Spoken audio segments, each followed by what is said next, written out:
fifth hole at the Open is designed to punish mistakes, but this week, it punished something else entirely. Bryson DeChambeau walked off the course that day with a scorecard that made no sense to him and a ruling that sparked the biggest rules debate of the decade. He did not break a club, he did not yell at a fan, he simply played a shot, and the walking official immediately flagged him for a major violation. That single moment birthed the controversial penalty currently dividing the sport. Officials are absolutely refusing to back down, and their reasoning is creating a huge rift between the players and the governing bodies. The golf world is now demanding to know how a standard play turned into a major scandal, and the answer lies in a very specific interpretation of the rulebook that almost nobody saw coming.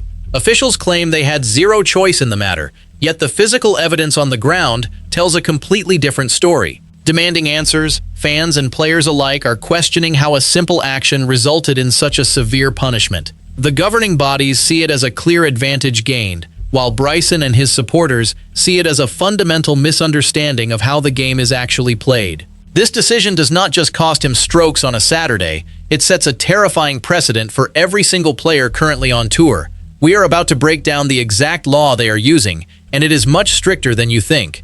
This strict interpretation creates a severe problem for the players trying to survive the weekend. I believe penalizing a player for simply navigating the course is a massive overreach, but I know many of you feel the rulebook must be absolute. Do you agree with this strict call? And if so, hit subscribe so we can keep breaking down these rules together. Imagine trying to navigate the course without altering the ground beneath you. Officials argue that any physical interaction with the terrain provides an unfair advantage. They believe the game must remain completely pure, even if it means penalizing basic movement. Bryson and his team immediately pushed back against this rigid mindset. They argued that the course setup itself forced this situation. When the terrain grows this high, a player has no choice but to push through it. Leadership, however, completely ignored the actual conditions of the layout. The real shock came when they revealed the exact evidence used to justify the call. Rules officials did not just make a random guess. Video footage was reviewed frame by frame. Specific marks left behind in the terrain caught their attention. They claimed this physical alteration showed a clear benefit for the player. This close look turned a simple movement into a deep investigation. Players watching this realized their own daily routines could be scrutinized the exact same way. Players were about to show exactly why this logic is completely broken. The player lounge quickly became a place of intense debate. Fellow professionals started looking at their own past rounds. They realized that almost every single shot from the deep terrain requires some form of physical contact. If this standard is enforced everywhere, the game becomes unplayable. Tour pros knew they had to establish a boundary before the next tournament began. Course designers had created a trap that made following the rules nearly impossible. The rough at this specific major was grown to a height that completely swallowed the ball. When a player misses the fairway, they are not just looking for a small white sphere. They are walking into a dense wall of vegetation. To even see the shot, a player must physically enter the space. The governing bodies demand pure shots from pure lies, but they created an environment where a pure lie does not exist. Bryson made the choice that triggered the final ruling. He had to get to his ball. He had to see his shot. The walking official was watching every single step. The argument on the course was not about cheating, it was about the basic physics of walking through thick plants. Bryson explained that his body weight naturally compresses the ground. The official simply wrote down the violation. The disconnect between the player's reality and the official's rulebook had never been wider. Broadcast cameras were about to zoom in on the exact spot that started the entire firestorm. Television producers quickly found the footage. They showed the dense wall of green on the screen. Viewers at home could see exactly why a player would struggle to find their ball, let alone hit it. The commentators tried to explain the ruling, but their voices lacked conviction. They knew that penalizing a player for walking through the rough looked incredibly harsh on high definition. Social media reaction proved the fans were completely ready to revolt. Golf Twitter exploded within minutes. Clips of the argument circulated endlessly. Fans who normally defend the rules were suddenly questioning the leadership. The comments sections filled with anger. People pointed out that the sport is already struggling to keep casual viewers interested. Punishing the biggest draw in the game for simply walking to his ball felt like a self-inflicted wound. The governing bodies were not just angering the players, they were angering the people who pay for the tickets. Enter the traditionalists, who quickly stepped in to defend the officials. Not everyone agreed with the players. A loud group of purists argued that the rules are the rules. They claim that if you allow a player to compress the ground, you have to allow them to press it down with their hands. They argued that a line must be drawn somewhere, and the current rule is the only objective line available. To them, any exception destroys the integrity of the game. This created a huge divide in the sport. Such a huge divide completely ignored the actual text of the law the officials were hiding behind. The text of the law is where the real story lives. The rule book is thousands of pages long. This specific controversy centers on a single, unforgiving concept. The officials were not just making things up. They were following a very specific mandate that has been quietly updated over the years to remove any gray area. Instead, it created a trap that catches players for doing the most basic human actions. Players and fans alike need to understand the exact mechanics of this mandate. Rule 8.1a explicitly forbids improving the conditions affecting the stroke. This includes the area of the intended stance and the area of the intended swing. The rulebook does allow for reasonable actions taken to find or identify a ball. However, the governing bodies drew a hard line in 2019. They updated the language to remove the word deliberately. Before 2019, a player had to intend to improve their lie to get a penalty. Now, the intent does not matter at all. If the grass is crushed, the penalty is automatic. Grant Moir, the R&A's executive director of governance, stood firmly by the decision in his post-round statement. He explained that the committee reviewed the footage and clearly saw the grass being compressed. Moir emphasized that the rules are designed to be objective. If they started making exceptions for accidental footprints, they would have to judge the depth of every single step.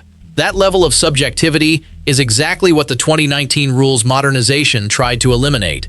The governing bodies want clear, black and white enforcement. However, applying that black and white logic to the chaotic reality of thick rough creates an impossible standard. A player cannot hover over the ground. Gravity and human anatomy demand that weight be transferred through the feet.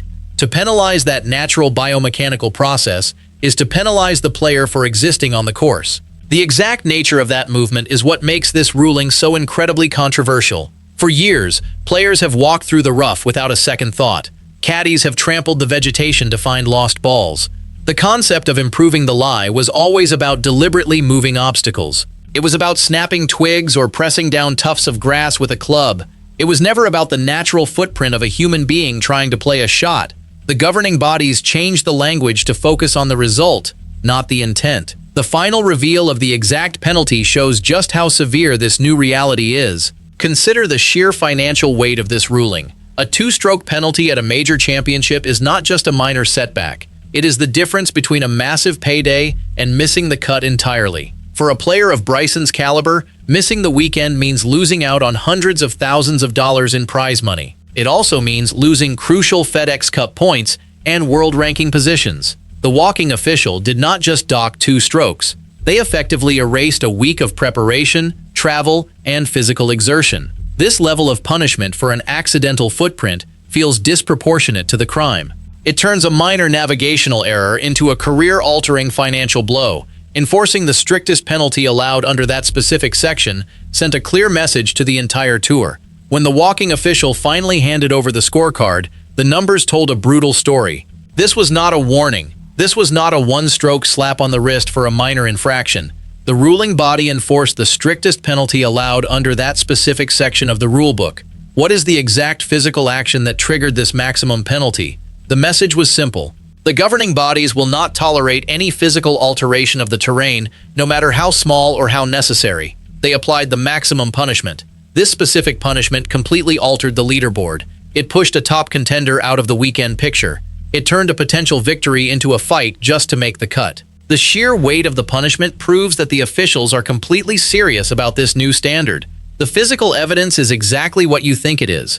We have talked about the philosophy. We have talked about the course setup. We have talked about the divide in the golf world.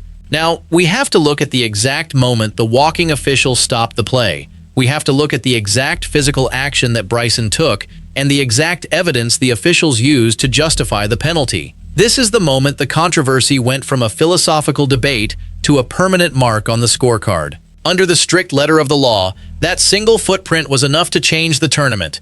Bryson DeChambeau was penalized 2 strokes for inadvertently improving the area of his intended backswing by stepping on and crushing the long grass in the rough. That is the entire controversy. He did not take a practice swing. He did not press the grass down with his hand. He simply walked to his ball, and his foot crushed the vegetation behind it. That decision immediately sparked a huge rebellion from the players. Rule 8.1 is the exact law they used. It states that a player must not take actions to improve the conditions affecting the stroke. The R&A enforces that this applies even when the action is completely accidental. Because his foot crushed the grass, the area for his backswing was technically cleared. The officials reviewed the video, saw the crushed footprint, and applied the two-stroke penalty. They refused to look at his intent. They only looked at the result. How does this strict enforcement change the future of the sport? The rebellion was instant. Fellow tour pros like Homa and Scottie Scheffler publicly defended him. They argued that it is completely unfair to penalize players for hitting fairway shots into thick rough and then moving naturally to reach them. If walking to your ball is a two-stroke penalty, then every player in the field is guilty. The traditionalists, however, stood their ground. They pointed to the video and said the grass was visibly crushed. You cannot move anything in your swing path, even by accident. Tournament organizers are now facing a major problem. This strict enforcement creates a logistical nightmare for the future of the sport. If officials are going to penalize accidental footprints in the rough, how will they manage it? Will we see players doing a tiptoe walk to their balls? Will they need to bring a small rake to smooth out their footprints before they take a swing? The ground truth of the game does not match the rigid demands of the rulebook.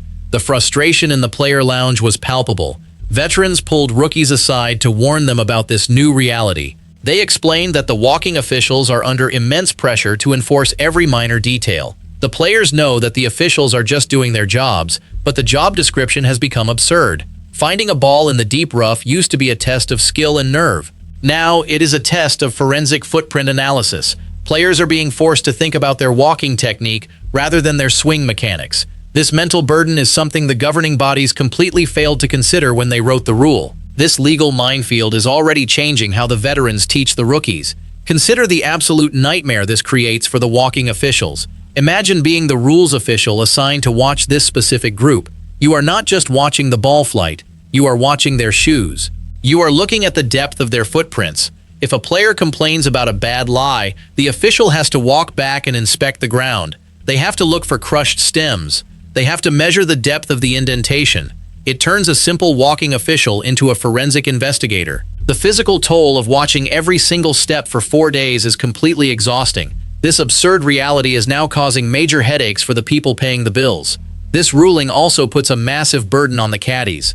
When a player hits it into the deep stuff, the caddy has to go find the ball. They have to walk through the exact same terrain. If the caddy crushes the grass while searching, does the player get a penalty? The rulebook says the caddy's actions are the player's actions. Now caddies are terrified to walk through the rough. They are tiptoeing around their own players. The simple job of finding a golf ball has turned into a high-stakes legal minefield. The broadcast trucks are also feeling the intense pressure of this new reality. Look at how the game used to be played. 20 years ago, players hit into the deep stuff and just hacked it out. The grass was thick, but nobody cared about a crushed footprint. The focus was entirely on the shot execution. Today, the focus is on the dirt around the ball. The modern game is obsessed with perfect conditions. High-definition cameras and slow-motion replays allow officials to scrutinize every single movement. What used to be ignored as part of the game is now magnified under a digital microscope. The governing bodies want a pristine look for the television broadcast. They want every blade of grass to look untouched until the club arrives. This desire for a perfect picture is what created this rule. They prioritize the visual look over the actual physical reality of the sport. Governing bodies have essentially backed themselves into a corner. Tournament organizers are now facing a major problem. If this ruling stands as the new standard, they have to change the course setup. They will be forced to mow the rough much lower in future years. If the rough is too thick, players will inevitably crush the grass just by walking. If the rough is lower, players can walk through it without altering the backswing space. Fans are now left to decide the future of the sport. The final verdict on this controversy will define the next era of major championship golf. The letter of the law was followed to the exact letter. The officials did their job according to the current rulebook, but the spirit of common sense was completely lost. A player was punished for simply existing in the rough. The line between gaining an unfair advantage and simply playing the game has been blurred beyond recognition. The impact of this decision will echo through every single major championship from now on. Leaving fans to decide the future of the sport is exactly where we find ourselves today. The golf world is permanently divided. One side believes the rules must be absolute, no matter how harsh the outcome. The other side believes the rules must adapt to the physical reality of the game. Bryson DeChambeau took his two-stroke penalty and walked off the course. The ruling body refused to change the call. The ultimate question remains for every fan watching the sport. The ultimate question remains for every fan watching the sport. Is this the kind of golf we actually want to watch? Do we want a game where a simple footprint can destroy a major championship? Or do we want a game that allows players to just play? The rulebook has the final say for now, but the players and the fans are demanding a change. I firmly believe this strict enforcement destroys the spirit of golf. Tell me which side of this massive divide you are on in the comments below, and hit subscribe for more deep dives.